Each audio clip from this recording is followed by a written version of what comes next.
Only white people use this term.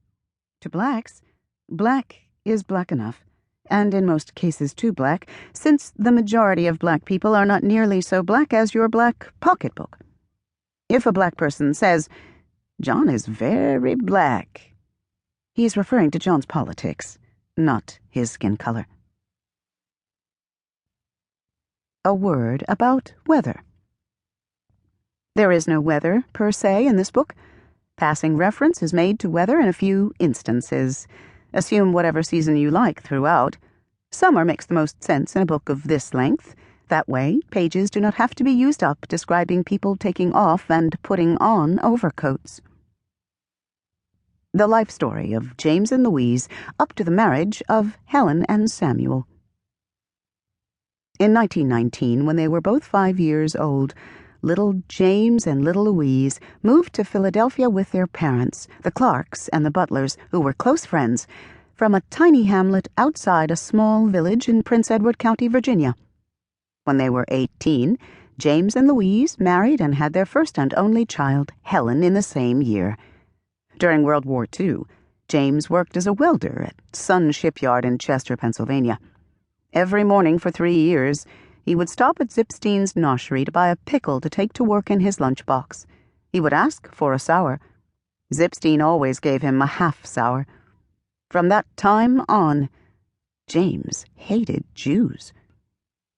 After the war, James had enough money saved to start his own mail-order business.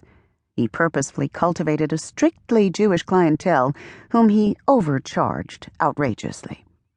He researched his market carefully. He studied Torah and Talmud, collected midrashim, quoted Rabbi Akiba. Root and herb of all the jive-ass copy he wrote for the rainstorm of flyers he left in Jewish neighborhoods. His first item sold like latkes. It was a set of dartboards featuring his copy read, "All the men you love to hate from Haman to Hitler."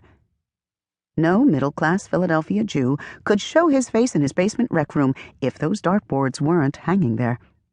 With this success as a foundation, James went on to tie-ins with other mail-order houses.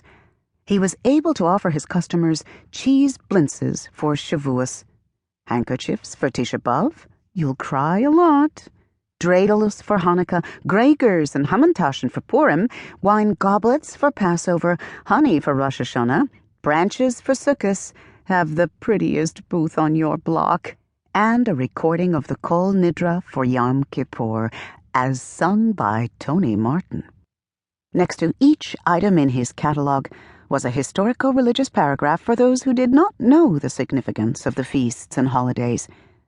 "You have to explain everything to these epicorsim," he told Louise, who said, "What say?"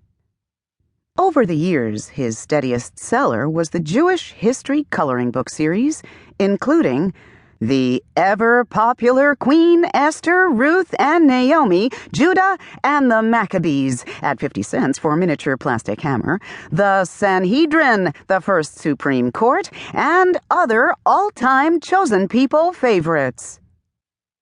At last, his money worries were over. He was able to send Helen to college and buy Louise the gift of her dreams, a complete set of Tupperware, 5,481 pieces. Temple University choir rehearsal. As Helen sang her part in the chorale chorus, Jesu, Joy of Man's Desiring, she constructed one of her typical head equations based on the music's modalities and hers. BTU equals 3 times 10 to the 8th over the square root of epsilon divided by epsilon sub-zero times minutes per second, where B equals Bach, T equals time, U equals weight of uric acid in milliliters. Simple, she conceded, compared with the overlapping fugal subject-answer counter-subject head questions that were her favorites. Elegant, in fact, but not quite absorbing enough to keep her mind off the fact that she was perspiring and wanted desperately to pee. Samuel, passing through the rehearsal hall, caught a glimpse of Helen's face and, mistaking her